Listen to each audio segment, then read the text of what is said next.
Welcome to a new video of Mythos at Midnight, where tonight we will be discussing the first of several Persian legends, that being the Seven Trials of Rostam. Remember to like, subscribe, and comment which other legends you would like us to make a video about. Let's dive in. Heroes are usually awake when the monsters come, but not here. Rostam, Iran's great champion, spends much of his 7 trials asleep. It is in those still, shadowed pauses when he dreams that the world places a lion, a dragon, or a demon before him. His horse must wake him, his spirit must steady, and only then can he strike. Why did the storytellers of Persia choose to tell a hero's rise through the cycles of dream and waking? Tonight, let us follow that secret pattern. The first trial begins not with clashing swords, but with quiet reeds. Rostam lies asleep among them, his armor set aside, his breath slow and steady. Beside him, Rakhsh grazes but stays alert, ears flicking to sounds in the dark.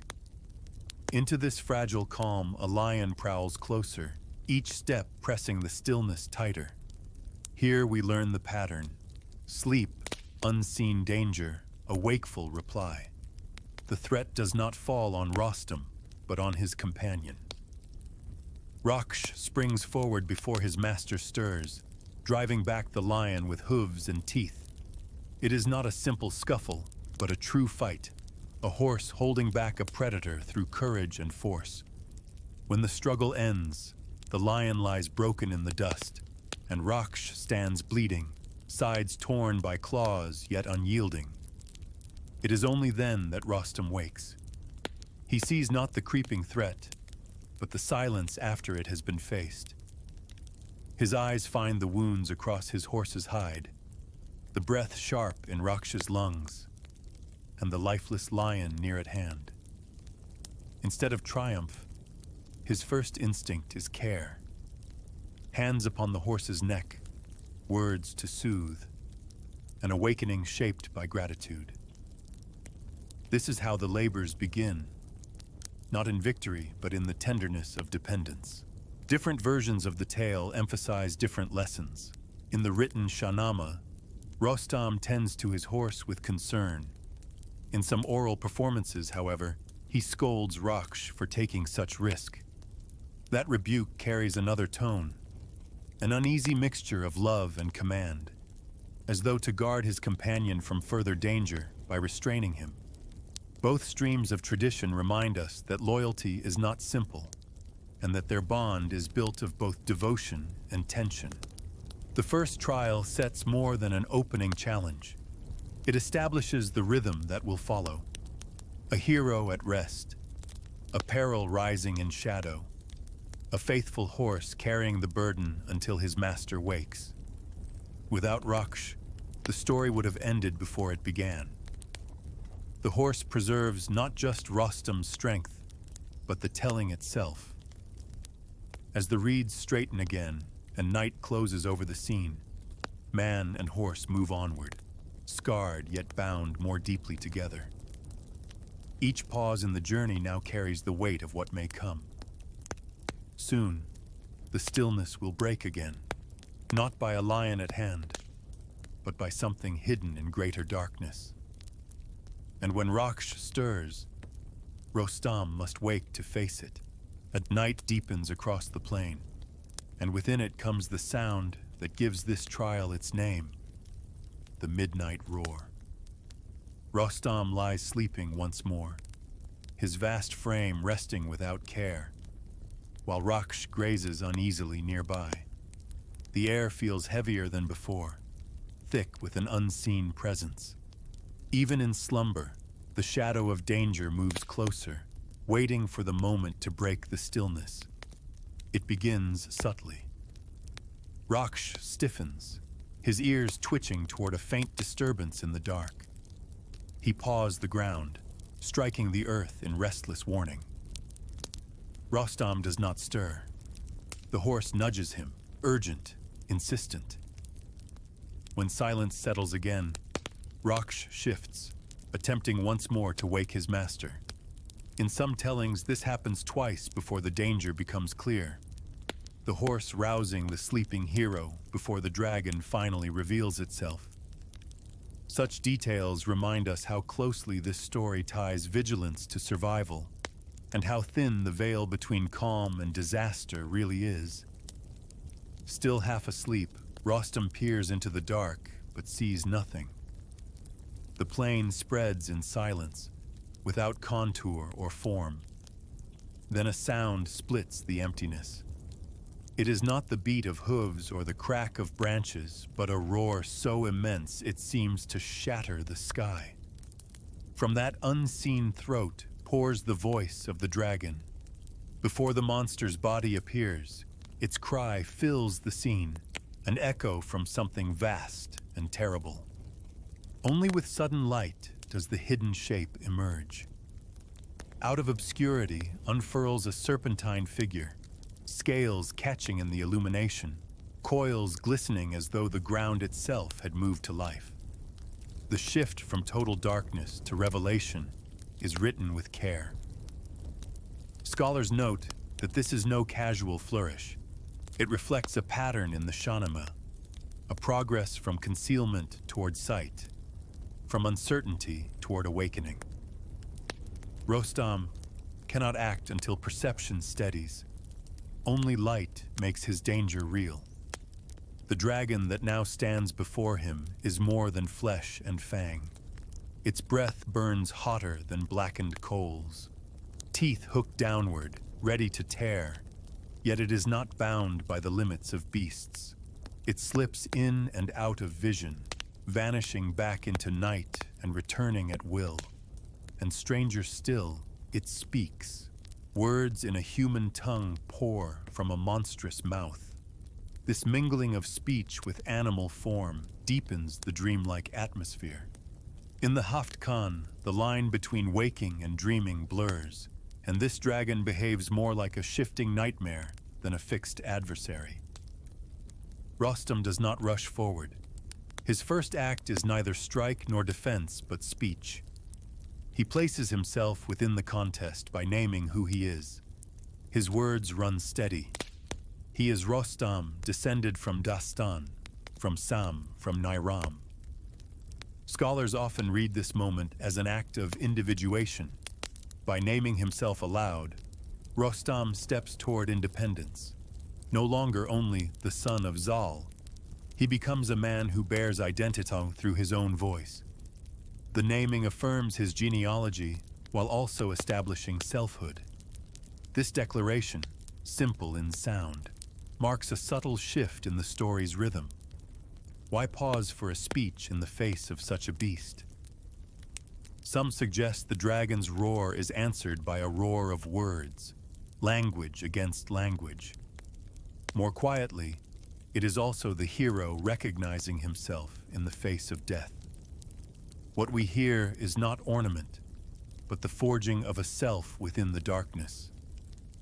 The dragon listens, but the pronouncement is as much for Rostam as for his foe. The beast moves again, hiding in shadow, then appearing in flame, always pressing close. Each return tests the hero's certainty. To strike at vanishing shapes requires more than strength. It demands clarity, trust in what one has seen and named.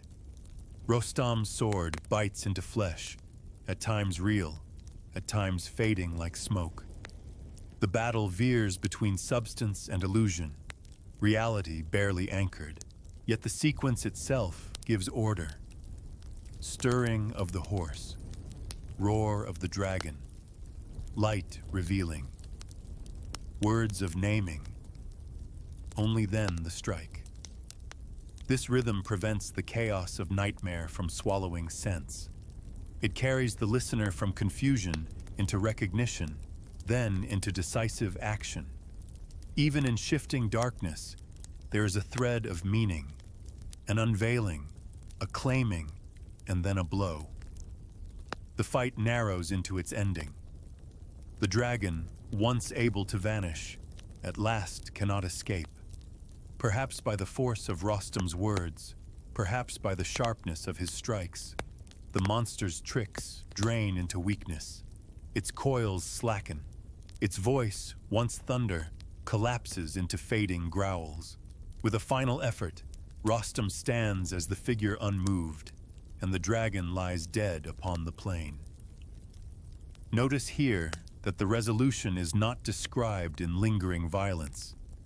What matters most is less the crushing of bone than the shaping of certainty. Having proclaimed himself and endured illusion, Rostam now exists with clearer outline, knowing who he is, awake both in body and in name.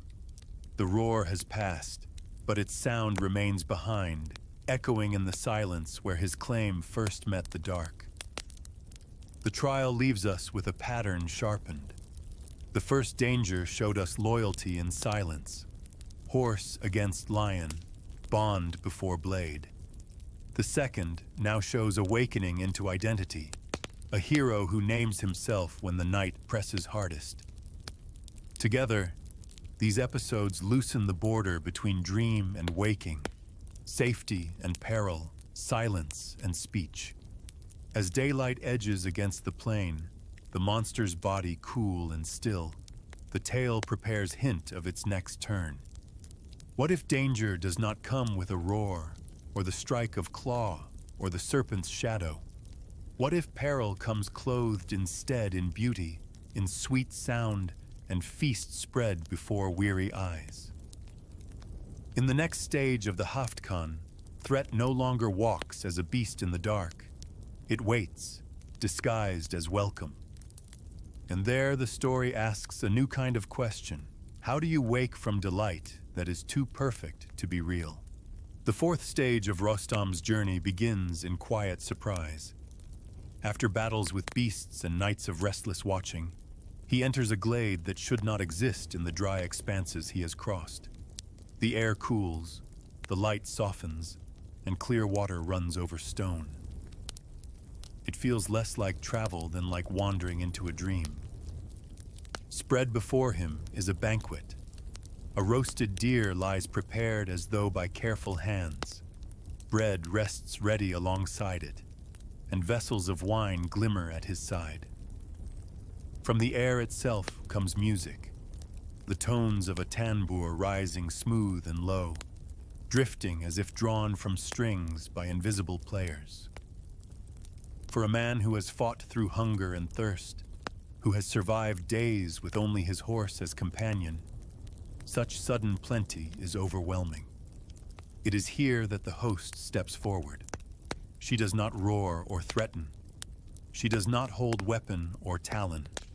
She appears instead as a woman, graceful and inviting, her eyes gentle, her words urging him to stay.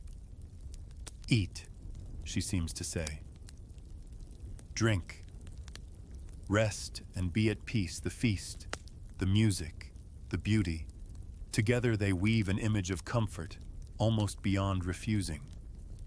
If earlier dangers attacked him in slumber, this one arrives in the form of desire, the longing for food, drink, music, and release. Persian storytellers often show demons changing shape, hiding under human form to tempt the unwary. This enchantress belongs to that pattern. Her loveliness is not truth, but a mask drawn over something dreadful. Yet her trap is not violent. It appeals through sweetness, through the promise of ease. The danger lies in the very perfection of what she offers. If a feast appears without effort in such a place, perhaps it is no feast at all. Rostam lingers on the edge. He feels the pull of hunger and the lure of sound. The streams run clear, the deer glistens roasted, the tambour hums with tones meant to soften the heart. Even so, some small part of him resists the spell. He answers the music by making one of his own. In the Shahnameh, he sings a light ditty about his wanderings. It seems no more than a traveler humming to himself. Yet in that song is awareness. He has not forgotten who he is, nor why he walks. Just as he once claimed strength by naming his lineage before the dragon, here he holds himself steady with a simple tune. There comes a moment when he looks more closely. The ease offered feels too smooth, the welcome too complete. The words of the enchantress blur into their own unreality. And in that pause, he calls on the name of God. This is not a grand battle cry, but a simple act of piety. He invokes the divine, and the illusion cannot remain. In the Shahnameh, this single utterance breaks the scene. The host no longer appears as lovely. Her enchantment falls away. The banquet, the wine, the music, each vanishes, as if sunlight had burned mist from the air. The oasis is gone. He stands again in desert, dust clinging, thirst pressing the throat. And before him is not a woman, but a demon revealed. Stripped of disguise, her shape shows what she truly is, no longer hidden under beauty. The danger had never been in the feast, but in the deception drawn up to lure him toward trust. Rostam does not need to strike a long battle. With the mask fallen, her power is slight. The true test was not strength of arm, but steadiness of spirit, whether he could hold fast and look through to reality. This labor is quieter than the rest. No lion lunging, no dragon roaring. Only music, food, eyes that promise rest. And yet this trial presses deeper than tooth or claw. It asks him to see, to judge, and to answer with faith. What vanishes teaches as much as what wounds. The meal dissolves because it was never rooted in truth, and the demon falters because the divine name was stronger than disguise. Here lies the difference from other trials. Against the lion, his trust was placed in Rakhsh. Against the dragon, his words of lineage marked his awakening selfhood. Against the banquet, his answer is faith, calm and certain. Inward strength turns out to be the shield that endures, more steady than sword or spear. Where temptation pressed, he answered with remembrance. Where illusion pulled him, he stood awake. The dreamlike quality lingers in this story. The oasis unfolding in desert, the vanishing of music and food, the sudden return to dust, all evoke the movement of dreams, when sweetness dissolves as you wake, leaving only wonder that it ever felt real. This is why myth sets the scene as it does, showing that heroism is not only measured through struggle, but also through discernment. Victory here means recognizing what is false, refusing to let the mind sink asleep in its glow. In the tradition of Nakali performers, storytellers sometimes draw out these images: the gleaming food, the flowing water, the temptation leaning towards surrender. In other tellings, the drama centers more on the moment of the enchantress cast aside, the demon appearing plainly, defeated once revealed. However told, the teaching remains. Outward splendor may hide inward danger, and faith has the power to unmask both. Scholars observing similar tales note that across many cultures, feasts sometimes appear as snares, tables spread with too much sweetness to be trusted. In this Persian version, though, there is no lingering punishment for falling in, no long captivity. The danger is brief and clear. Illusion holds for only as long as the hero forgets his faith. The reward comes not in eating, but in seeing, not in indulging, but in awakening to what is real. The quiet lesson is this: not all battles arrive armed. Some arrive disguised as rest. Yet Rostam proves himself not only through the power to fight, but through the wisdom to resist. The vanishing banquet shows a hero in the making, whose trials grow more inward with each step. The seven trials shape not a slayer alone, but a man who can discern truth, who rises awake even when the danger is hidden in beauty. When the sand stills again and Rakhsh waits nearby, the road continues. The oasis has vanished, illusions undone, and the champion has held his ground without strike of sword. In that silence, the story prepares its next turn. Not another feast, not another monster, but something stranger. What happens when the path forward depends on an enemy who still draws breath?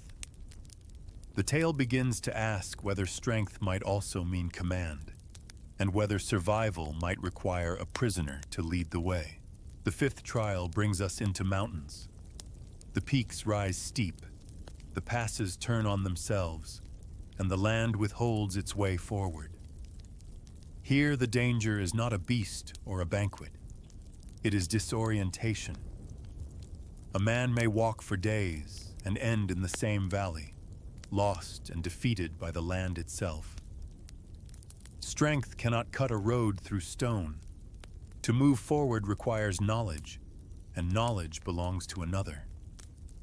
The figure who holds this knowledge is Olad. In the Shahnameh, he is called a demon, though he does not carry horns or wings. He is not the nightmare form of the dragon or lion. Instead, he is the keeper of place. The ridges and gulches of Mazandaran are his domain, and he commands them as one commands soldiers. To defeat Olad does not mean striking him down, but stepping past the secret web of paths that only he knows. The challenge is direct. Without him, there is no passage. Rostam meets Olad not as chance encounter, but necessity. He seizes him in combat, the same as he has done with other foes. Yet here he pauses. The battle need not be decided by death.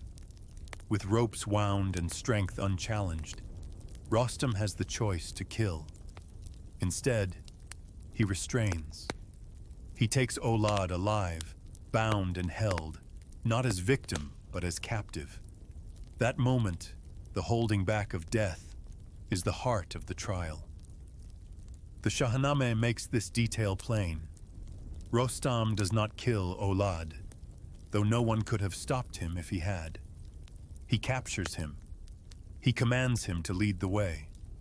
The story emphasizes that decision more than the struggle itself. The trial is passed not by slaying, but by binding and directing.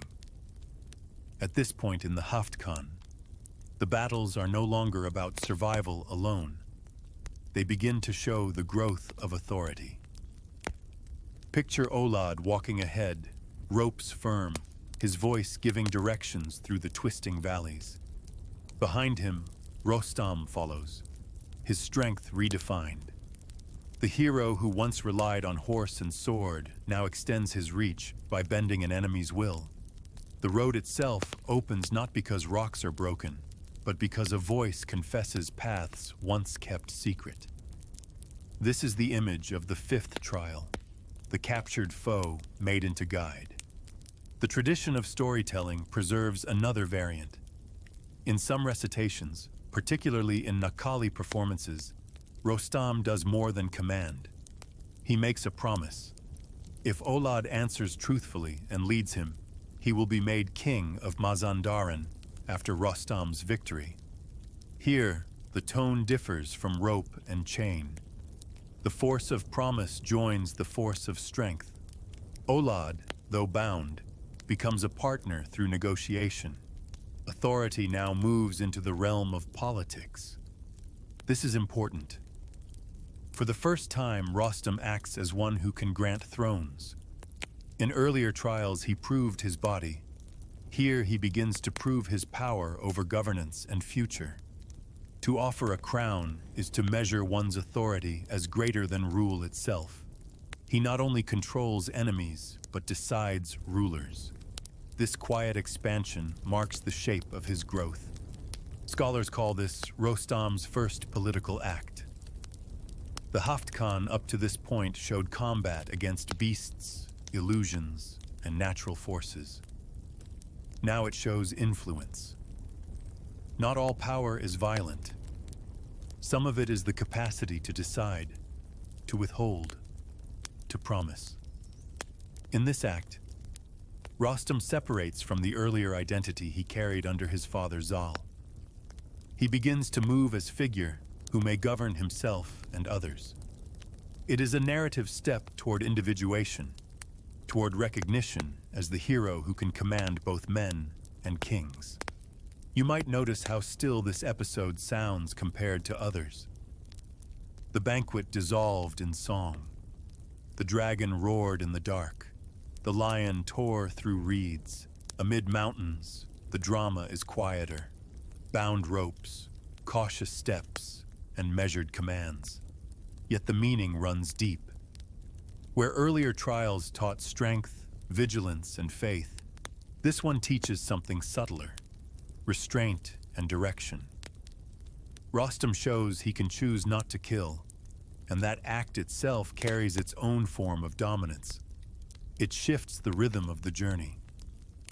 Until now, each victory came with a foe destroyed. Here it comes with a foe preserved. That shift prepares the way for the tales that follow. A leader must sometimes conquer without killing. A leader must bend, negotiate, and compel. The captive Olad becomes the sign of this new stage. Without Olad, Rostam's road remains closed. With him, the mountains unfold. The motif reappears across Persian storytelling. Gatekeepers stand between hero and destination. Often they hold no great physical might, but they hold the key of passage. Capturing them secures direction as much as conquest secures victory. In Rostam's case, Olad is more than gatekeeper. He is the mirror in which Rostam sees himself changed. He binds him, but in commanding him, Rostam steps into new identity. Not only warrior, but authority over enemies turned into guides. Think for a moment on that silence. A rope tied, a path given, two figures walking, one in front, one behind. The sword hangs unused. In that space, the epic slows. This slowing is not weakness, but design. Heroic growth often appears most clearly in these pauses. What is revealed is not strength of arm alone, but strength of choice. The capture of Olad is an image of learning when to stay the hand, when to use words, when to set a path through another. For audiences in oral recitation, the promise of kingship deepens atmosphere. To hear a hero grant crowns, even to a captive demon, carries weight. It shows that Rostam's voice holds shape over the future. It shows his shift from surviving boy into commanding man. No longer only the son of Zal, he stands as Jahan Pahlavan, world champion, not simply by his victories, but by the force of authority his words now carry. So the fifth labor does not roar or gleam. It holds weight in quiet rope and guided step. The mountains that once seemed endless now yield their way forward, not by breaking, but by being shown. Leadership begins as restraint, and authority grows first in small acts. The decision to bind rather than to kill. The promise of crown rather than the thrust of sword. When Olad leads him on, Mazandaran lies closer. The path that was hidden becomes a road. Rostam has not only survived another trial, he has changed its terms. He has acted not as lone fighter, but as figure shaping land, foe, and future. This is the shift that matters. The moment when the world begins to turn according to his command. The mountains fall behind, and the trial ends without blood spilled. A guide walks where an enemy had stood. A hero commands where once he only struck. This measured act signals quiet transformation, one that prepares for new kinds of tasks ahead. For the path is not only toward battle. Soon, even kings will look to Rostam not only for protection, but for restoration. The road forward holds needs that the sword alone cannot answer. How does a warrior who has struggled with beasts and demons become the one who restores kings? That is the shift waiting in the sixth trial. Rostam does not arrive only as champion of battle, but as a healer, stepping into Mazandaran, where Kavus and his companions suffer in blindness. What follows is not measured by the force of blows, but by the quieter act of giving sight back to those who have lost it. Rostam enters weary, his armor carrying scratches from trials behind him, yet in his possession lies something more than weapons or trophies. He bears with him the blood of the foes he has struck down. This, the story tells us, will serve as cure. Where others might see it as refuse of violence, the tale reshapes it into substance of healing. The text reminds us that what wounds in one moment may, turned by courage and endurance, bring life in the next. Inside the stronghold of Mazandaran, Kavus lies captive. His arrogance led him against the demons, but sorcery overwhelmed him. Now he and his men grasp air without direction, their eyes taken, their heads clouded.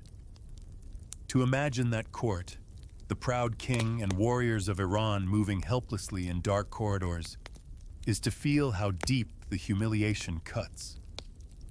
These figures, once lights of their land, are made shadows of themselves. Kavus turns to Rostam not for vengeance, but for cure. He tells him that only the white demon's blood can restore their vision. Some tellings put this through the words of court physicians who declare, "The blood of its heart, perhaps the blood of its brain, holds remedy." And in the Shahnameh itself, Rostam slays the white demon and applies the blood of its liver to Kavus's eyes. These two details sit together in the tradition. Diagnosis speaking of heart and brain, enacted cure coming from the liver. They reconcile only in the way stories often do, gathered variants bound into one stream. What matters is not the exact organ, but that the demon's very essence, once enemy, becomes medicine. This paradox is what gives the sixth trial its quiet depth. Violence does not end in killing alone. It must be carried back, reshaped, and used for life. What would normally be left behind as hateful or loathed is now collected with care. For Rostam, the death itself is not the victory. The victory is to take what was feared and turn it into sight regained. Picture the scene as he returns. The captive king sits in dim silence. His warriors stumble, their eyes sealed. Rostam kneels beside them, his hands stained with the blood of the white demon. He does not shout triumph here. He bends low, applying the liquid with careful touch. Imagine Kavus holding still, bound less by ropes than by despair, then feeling the slow, cooling trace upon his eyelids. Darkness parts. A first glimmer enters. Bodies and shapes sharpen into view again. For men who thought the world lost, it is as if creation itself repeats. The moment stretches inward, intimate. This is not spectacle for battlegrounds. It is quiet restoration. One by one, the blinded eyes look again on form and color. Kavus sees the face of his rescuer, the man whose strength bridges the gulf between King's folly and King's release. In that reborn sight, authority reorders itself. The courtly men bend in gratitude not just to their lord, but to the one who has healed him. Scholars point out that this moment is crucial for Rostam's place among nobles. For the first time, he stands not merely as fighter on the margins, but as central figure whose actions preserve the state itself. It is by his hand that Iran's king regains his vision. It is through his act that nobles, too, look with restored eyes. Recognition follows naturally. Rostam is acknowledged by the court as one of their peers, his presence welcomed as part of the assembly. What began as a youth's trial now concludes in acceptance among the highest of his people. And Kay Kavus, proud as always, yet shaken by loss, makes a gesture few could imagine seeing. Rather than keeping distance between king and champion, he strikes his own side in obeisance to Rostam. The ritual has deep meaning. It is the mark of subject to ruler, now reversed. In the moment of thanks, the king of Iran honors Rostam with gesture reserved only for those highest in power.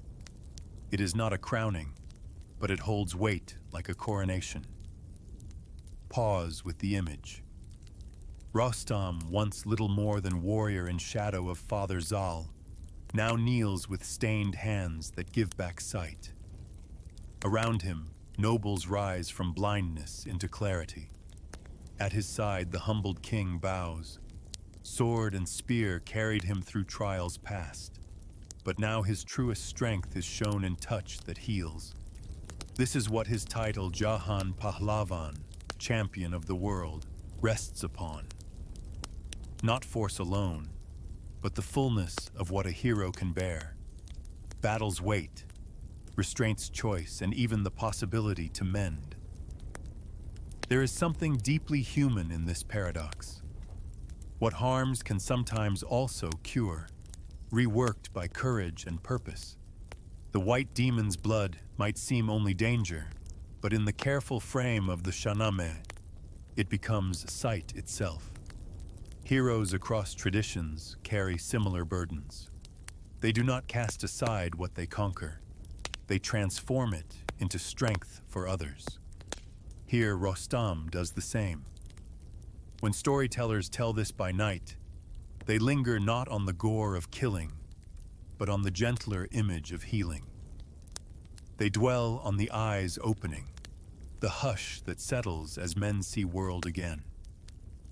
Rostam is no longer only the victor. He becomes the one who restores, who ensures life continues by more than sword.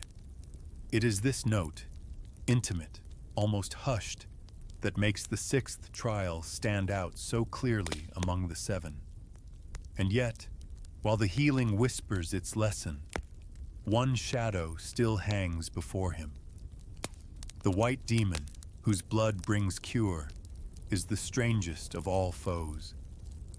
His color is pale, his flesh unlike other demons of darkness. Even in death, he unsettles, casting mystery over what his image means. To strike him is not only to conquer, but to confront something oddly familiar, something that lingers in silence behind all the trials. That shadow now waits as the story moves forward. Why is this demon white, unlike all others? In the Shahnameh, demons are usually dark, their bodies covered in blackness that marks them apart from men. But the white demon appears differently, and that difference unsettles the listener. His hair is pale as snow, set against darker flesh, and his body lies hidden in a cave, waiting in sleep. White is the color of clarity, of divine presence.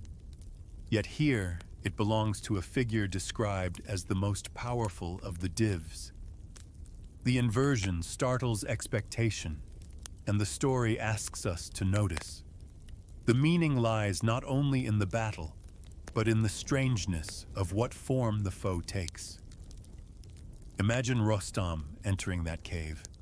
You have followed his progress through lions, dragons, illusions, and a captured guide. But here the world closes in. No banquet song stirs the air. No wide mountain ridges draw the eyes. Around him stretches stone, heavy and tight. The demon waits inside, hidden in shadow, breath slow in sleep. A cave is not only rock. In many traditions, it suggests the hidden layers of mind. To step inside is to step inward, into what is buried. The white demon is not only guardian to be slain, but also figure to be faced when one crosses into a space of unconscious encounter. The appearance presses the point further. His stark white hair shines out, set against dark skin. Listeners and readers could not overlook what that suggested. Rostam's father, Zal, was also marked from birth in pale hair upon a body others called dark. Zal was abandoned for it, raised apart because coloring made him uncanny. The resemblance is not exact, but close enough that scholars have long suggested the story is drawing a reflection. Many read the white demon as a symbolic echo of Zal, a doubling on the level of image, allowing Rostam to confront qualities of his own father without naming the act outright. Such strange likeness makes the contest feel dreamlike. Resemblances appear, opposites blur, and the foe himself rests in sleep until the fight begins. The whole situation shares the logic of a dream. Silent caves, sleeping figures, symbols standing in the place of names that cannot be spoken. Scholars point to this episode as a disguised rite of passage. To become complete, a son must separate from the father's shadow. In some myths, that act is told plainly as struggle against a parent. Here it comes in the form of a demon whose body carries Zal's marks. Rostam must not kill his father. He must surpass an echo of him. The epic hides the sharper truth under safer imagery. Fighting earlier foes tested courage, faith, or clarity in darkness. Facing the white demon presses deeper. Now identity itself is at issue. To raise hand against this figure is to raise hand against lineage, to cut into something tied to home and origin. Were Rostam to fail, the implication is painful. The son unable to overtake the father, trapped in dependence forever. That is why the tale sets the trial in a cave, beyond the surface world. It is not meant as conquest in plain daylight, but as inner move portrayed through outer action. The fascination with the demon's whiteness has drawn attention for over a century of study. Theodore Noldake once speculated that behind it might stand a lingering memory of a white god, transposed into foe. Others found such connections uncertain. More often, scholars like Mahmoud Omid Salar suggest it is best understood through Zal. Both are unusual. Both stand independently of royal courts. Both share that visible marker of white hair over a darker form. The white demon allows the poem to stage symbolic succession. Rostam rises only after felling this figure whose appearance recalls his father. We can soften the scene in our minds. A cave without witness. Stone walls catching faint echoes. Rostam standing armed, and the demon stirring awake. The struggle would have sounded fierce. The grinding of bodies, stone underfoot, blows reverberating in the close air. But the epic asks us not just to see blows, but to see passage. Within that clash lies more than fist on shield. It holds the moment when the son, grown and complete, replaces the older presence as chief figure. The fight does not linger in narration, but its ending carries clear meaning. Rostam brings the foe down, and in the versions most often repeated, he takes from the body the white demon's liver. For the cultures in which this tale was told, the liver held symbolic weight, thought to bear essence and life's power. By removing and carrying it, Rostam does more than prove victory. He symbolically draws into himself the qualities once belonging to the rival, absorbing strength, absorbing authority, claiming the role for which he has been destined. Scholars again note the echo.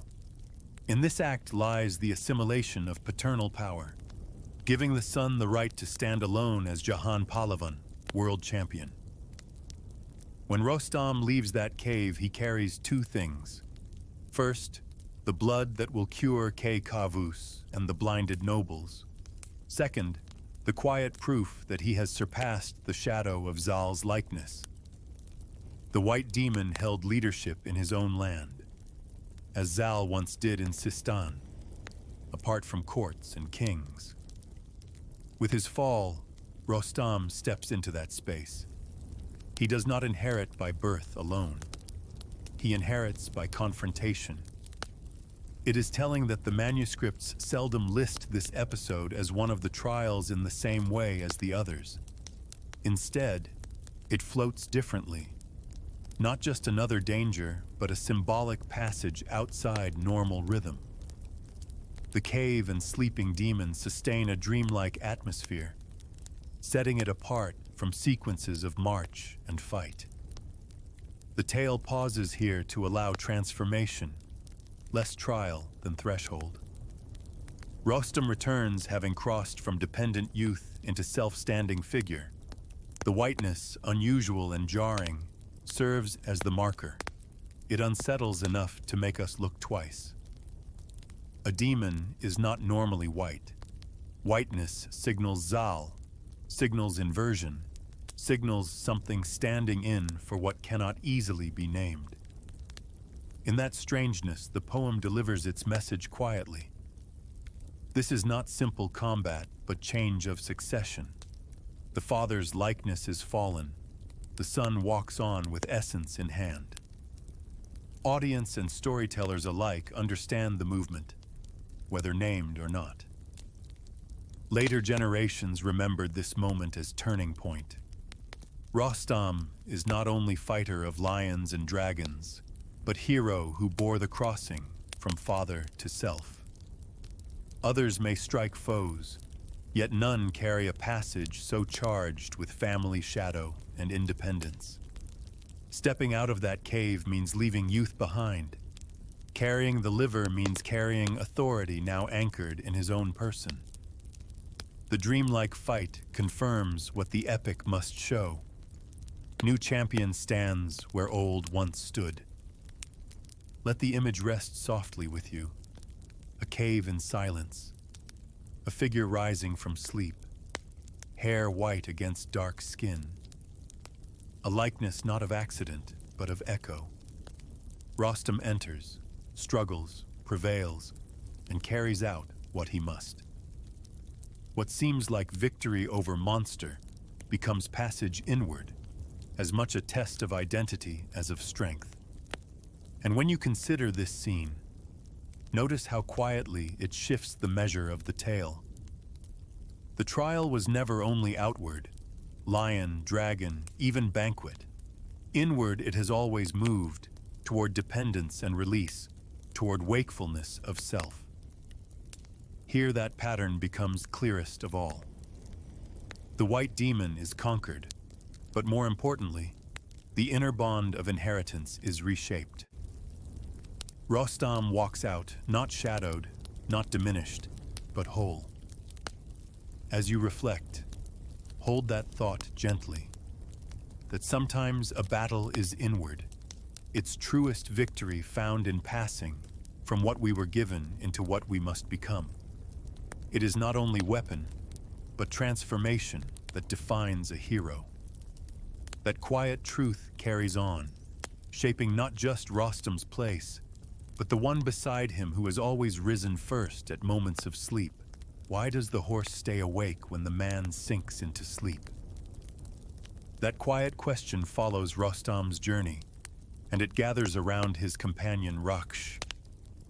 Strength and vigilance do not move in the same rhythm.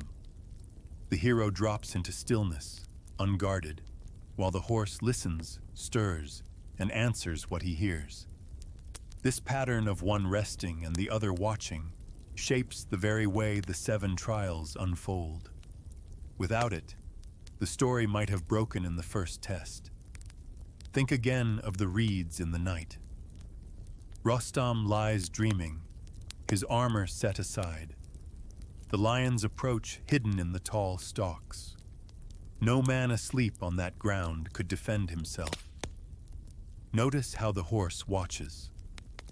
Rakhsh feels the danger, charges before the attack, and defeats the beast while his master still breathes slow and unaware. In a single act, the horse keeps the path open. He saves not only his rider, but the story itself. The same rhythm returns on the dark plain. Rostam sleeps in deep calm, but the dragon has already coiled near. Rakhsh senses the heaviness, paws the ground, and pushes him awake, once, then again, until Rostam finally sees what hunts him. Victory against the dragon does not begin with steel. It begins with the horse refusing to let him dream too long. That refusal turns certain death into survival. Across the Seven Trials, this is more than chance. It is a design repeated until it holds the rhythm of ritual. Each sleep sets the stage. Each waking comes not from Rostam's will, but from Rakhsh's alertness. Persian epic makes the horse's agency unusually central. He is not waiting at the edge of the tale to be mounted for speed. He is partner and protector, charged with bringing each new trial to light. And yet the bond is not without tension. Some storytellers in oral recitation add that after the lion's death, Rostam does not praise but scolds his horse for taking such risk. Listeners often hear this as ungrateful, even harsh. Still, it deepens the story. Their connection is not one of mute loyalty. It carries gratitude and reprimand together, as if strength and control must both hold place in the rhythm. The horse acts with boldness. The rider responds as owner as well as companion. That tension makes the bond more human, not less. You can picture the two of them under night sky. One lies stretched in sleep, body slack, dreams unmeasured. The other shifts his weight, ears turning, ready to answer the smallest sign. When peril moves close, their roles change together. The horse calling, the man rising, both carrying the story forward. Through this pattern, silence becomes charged. Rest is no longer a pause outside the tale, but the very point from which each trial begins. This is what makes the Seven Trials feel strangely patterned. They turn weakness into interval, a pause that already holds protection. Rostam's unmatched power arrives only after his horse has kept him from ruin. Each time trust is tested and renewed. Sleep becomes more than rest. It is an act of faith in the one who will not fail to notice what he cannot. And softly, if you listen to these pauses, you may hear why later tellers enlarged the moments. Some would describe Rakhsh's shifting hooves, his ears flicking at the faintest stir, letting the audience sense danger before it came. They wanted listeners to feel alertness building, so that when Rostam woke, it was clear that his first step toward victory had already been taken by another. The memory of these watchful moments lingers around the tale. They explain why the story never rests easy, why each night feels closer to a dream than simple sleep. For even silence, even stillness, carries peril and protection at once. The horse gives shape to this rhythm and ensures it continues. Without him, no pattern would hold. And so the question remains in your mind as you follow Rostam further. Why do these trials sound less like ordinary battles and more like visions passing across a dream? The pattern that steadies Rostam's journey is best described as dreamlike. Again and again he falls at rest, and in that stillness the story stirs. Sleep is not emptiness. It works as threshold, the mark that another stage will begin. The rhythm holds across every trial, creating a sequence that flows more like layered visions than a soldier's march. In dreams, events appear sudden, and causes do not follow in tidy order. The Seven Trials share that movement. peril comes while eyes are closed, and awakening always carries Rostam into a sharper moment of growth. Scholars who study the Shahnameh remind us that this is not accident. Ferdowsi's great epic did not simply string together episodes. Its prose archetype was shaped by writers who emphasized symbolic design, who said openly that the stories required a search for hidden sense. Within that structure, the Seven Trials become one continuous arc, not fragments. Each episode supports the next, forming a narrative that feels both strange and coherent. Strange because it bends like dream, coherent because its deeper rhythm reveals steady progression. This structure appears most clearly when the trials are read in order. Taken alone, each episode seems a puzzle. A horse saving a rider, an enemy turned into guide, a demon's blood curing the blind. But lined side by side, their sequence begins to tell a different story. First comes testing of vigilance and strength. Then comes the discovery of faith and restraint. Finally comes healing and independence. The movement does not scatter, but leads, a boy sharper with each step, loosening himself from his father's shadow. As the folklorist Mahmoud Omid Salar describes, they are less battles than initiation, a symbolic rite of passage woven straight through the heart of the poem. That unity sets the written epic apart from its oral cousins.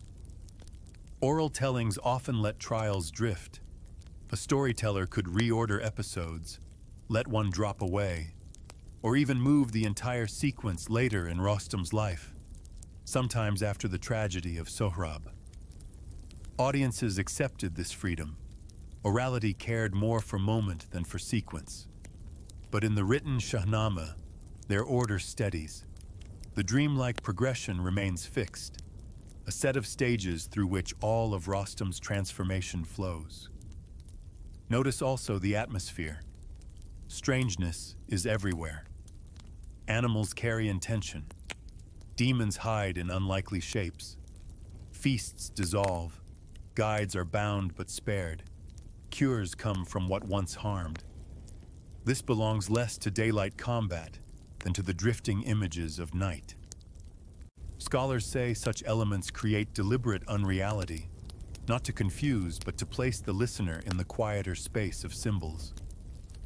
Dream logic allows what feels disordered to reveal its hidden sense. When you remember the 7 episodes together, you see how repetition builds this quality. Each time exhaustion brings pause, each time resting settles, danger presses close. Waking brings the next turn of change. The trials gain their rhythm from these motions, not random struggles, but layers stitched with the thread of sleep and its crossings. In the poem, that rhythm signals not weakness but growth. Every awakening moves Rostam further toward the figure he must become. So the dreamlike logic is not just texture, it is purpose. It tells you how to hear the story.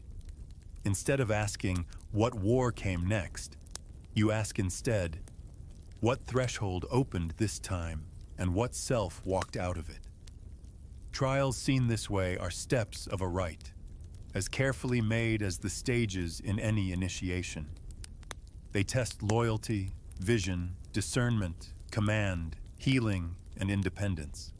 Align them in sequence and you watch Rostam leave behind youth, claim ownership of his deed and name, and rise with the authority to stand as the new champion of Iran. This may be why his sleep plays so strong a part. Children fall asleep easily, unaware of what danger may come.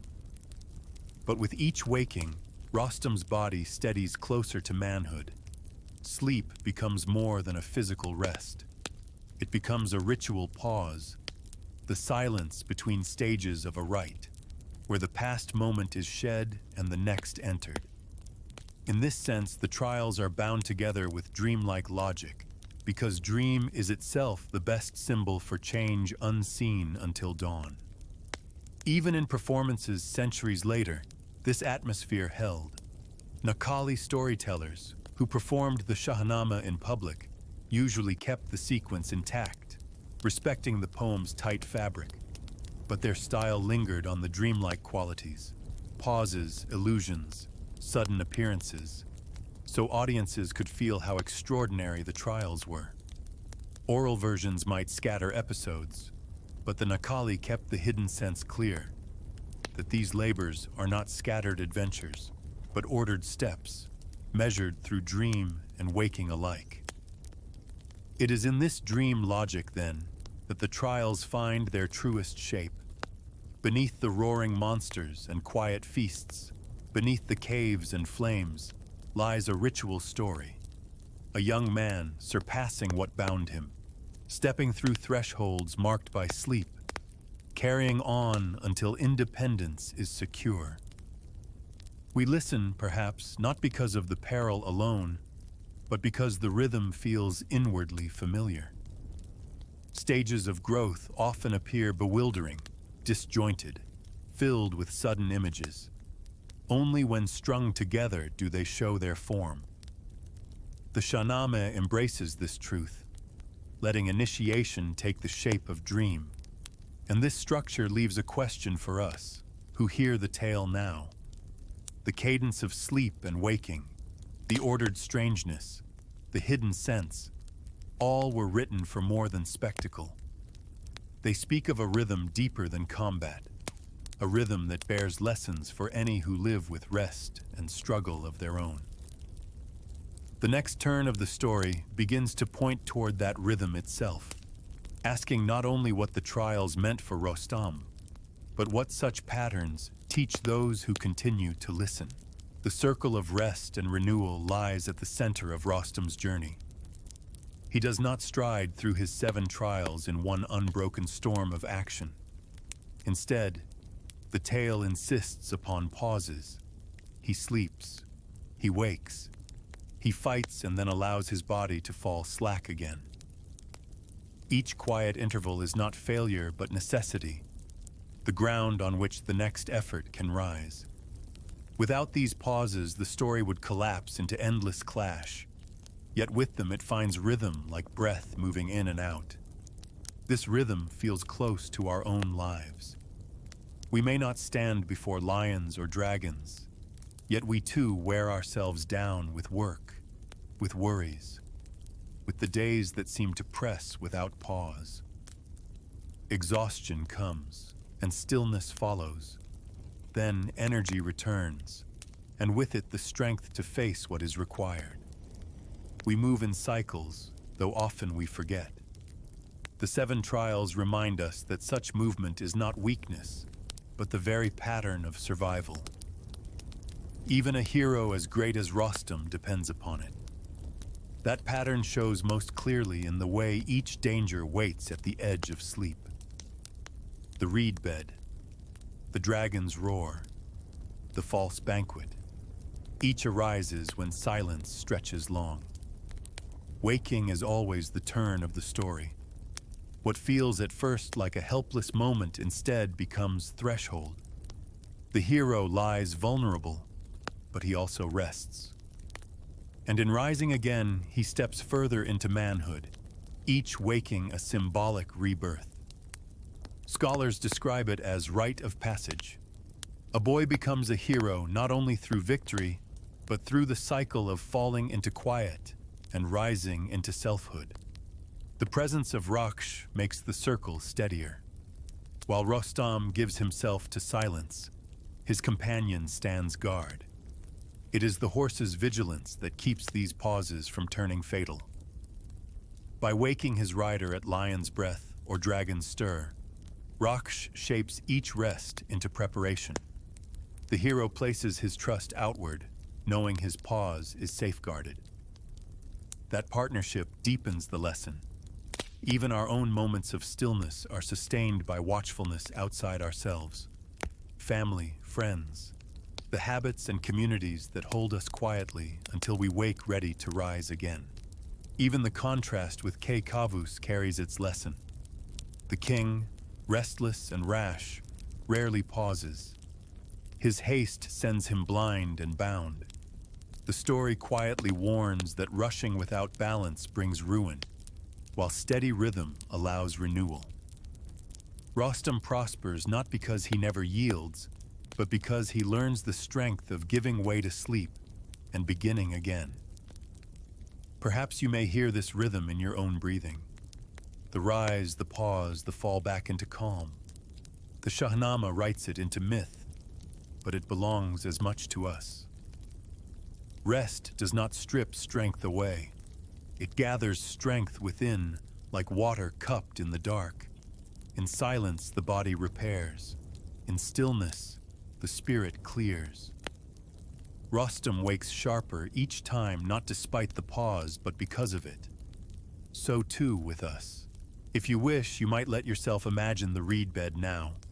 The tall stalks swaying, the air still, a companion shape keeping watch while sleep draws near. No failure hides in that image, only rhythm. A circle of action and renewal. A way of remembering that tomorrow's strength begins not in the fight, but in the quiet that comes before it. The 7 trials turn on this circle. Rest, waking, and struggle flow together in sequence. Without pause, the rhythm breaks. Without renewal, action cannot last.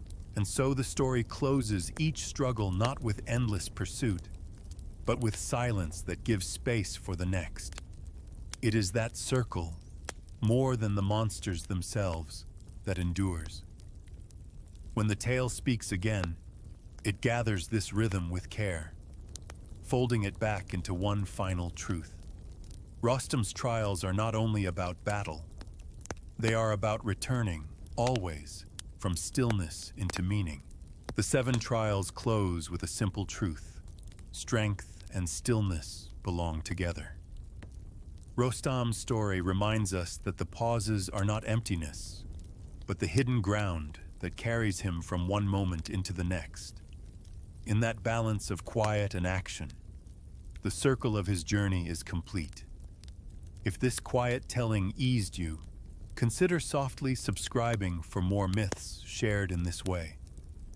Tonight, let yourself rest as Rostam did, trusted and watched, and sleep gently into what morning will ask of you.